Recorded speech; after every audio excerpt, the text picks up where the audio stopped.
What's happening, guys? Long time no see.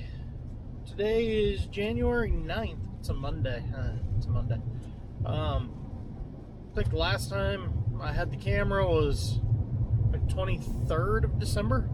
The cold snap there before Christmas. Basically from then till last Monday, every day was just show up, take care of the cattle, go home. So we had, I think it wound up being right around 10 days of just doing that.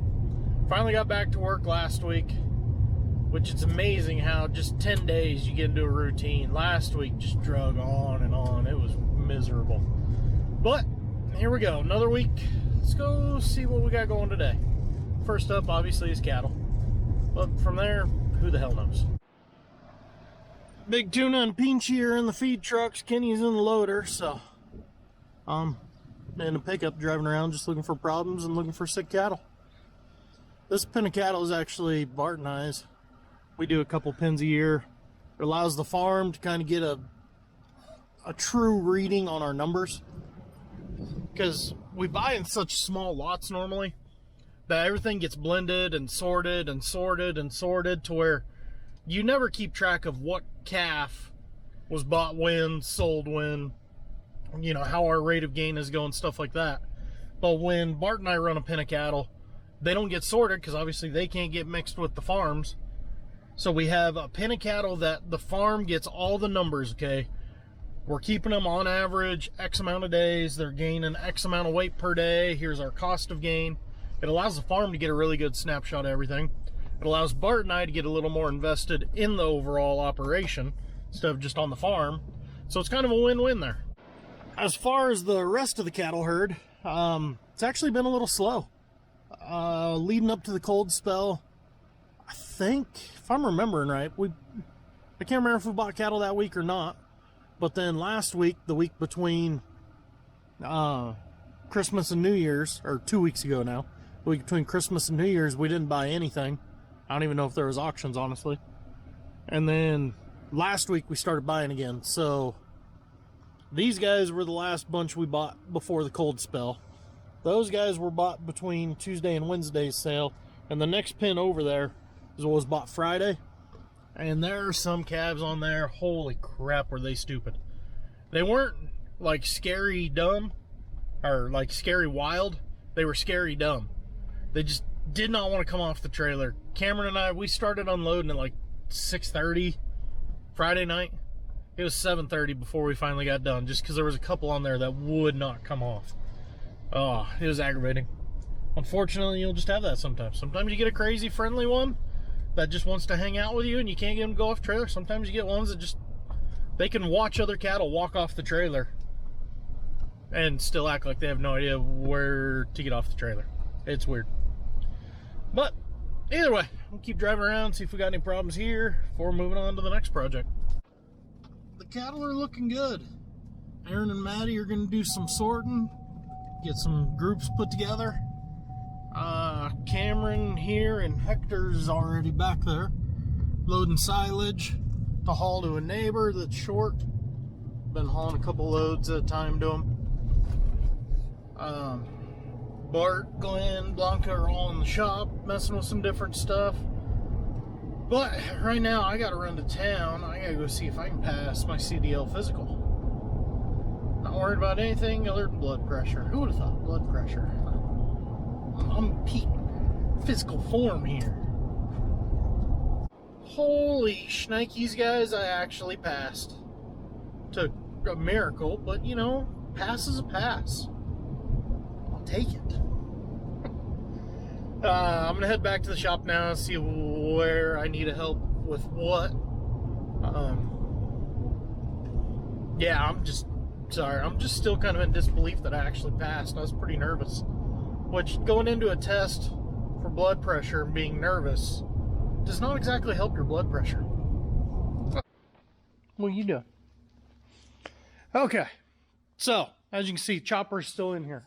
So the one thing that happens with our shop that gets me aggravated, but it is what it is you get a big project in here, but then you get a whole bunch of little projects keep cycling through that make you not get the big project done. If Bart and Glenn could have just focused on this. This would have been out of here by like Christmas. But because of other problems and other little issues, take today for example. Bart brought his pickup in. Going down the dirt roads, it would just fog with dust. But what it is the louvers, hey, they're still here, that kind of let the air pass out of the pickup whenever you slam doors. These kind of are made to open, so that way you don't have pressure in the cab. Essentially, I mean, I'm not a mechanic. That's the best way I can describe it. They just kind of let the air flow to keep it from blowing out a window. I've been told is what can happen. I don't know. Either way, on a farm, 100,000 miles, those things are shot. What's the matter, Nessie? You see a mouse? That's our mouser. But anyways, 100,000 miles, those things are shot. They just start fogging in dirt. So we've done it on all the Fords we've owned. Now we're starting to go through the Chevys. You rip the back seat out, pop those out, silicone a piece of metal over the opening. See what happens. I think that is pickup number 6 that we've done it to over the last 4 or 5 years. So I don't know. We'll see how it works. It's the first one of these newer Chevys that we've had to do it to. But yeah, so that's an example. So here it is noon. Nobody has touched the chopper because of that. Bart and Glenn have been the only 2 in here today because everyone else is out working on outside projects. So getting to the chopper. Next big step is the spout. So they changed the liners inside the spout up there. Here are the extensions. So we're done with corn. So 12-row extensions coming off, which goes from that end to right there. And will be replaced by this guy. I think that's technically considered the 8-row extension. Basically, when you're running 12-row head, you want that spout reaching out there a lot farther so you can reach the truck. Change that out, bolt it back on. Got to figure out why Harvest Lab is having some issues. And then, as I come over here, the other problem, see that tank? We're going to mount that under the engine between the frame rails. That is going to be excess water for the inoculant system, which is the cooler jug up there. These machines can push so much crop through in a day now without even trying that I cannot physically mix enough powder in that jug to get through a day in corn. In wheat, you know, spring work, you can get by. But in corn, you got to run 2, if not 3 of those jugs a day just because you can't dilute that powder down enough. Or you can't mix it in a heavy enough concentration. You have to keep it fairly diluted for the pump to work. There we go. That's how I wanted to say that. So we did this to Glenn's chopper a year ago. And when I say we, I mean Glenn. He put a tank underneath there, plumbs into it to where about noon or so he can hop out while waiting on a truck, run his pump that's already on the machine, and fill the tank. It's pretty handy. So that's the other big project on here. But as you can see, the front is bolted shut. It is done. Only thing left now is on top and underneath. But it is noon. I'm going to run home, find some lunch. Then it sounds like we're branding cattle after lunch. Or at least we're going to have a cattle crew branding. I have no idea where I'll end up. Come on.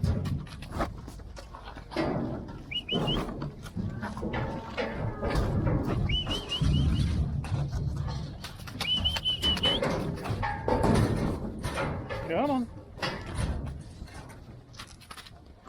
Come on.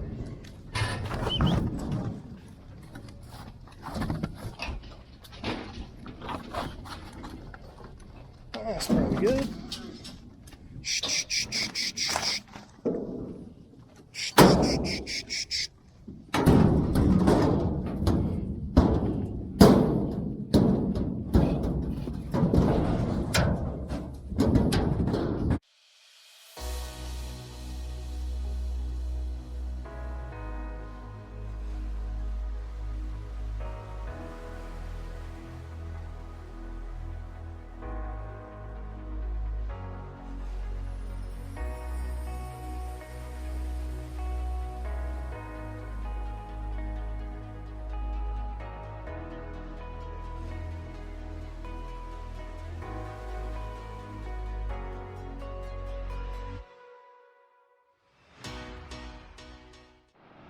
I don't know how well you can see the cattle, but it's one hell of a sunset, huh?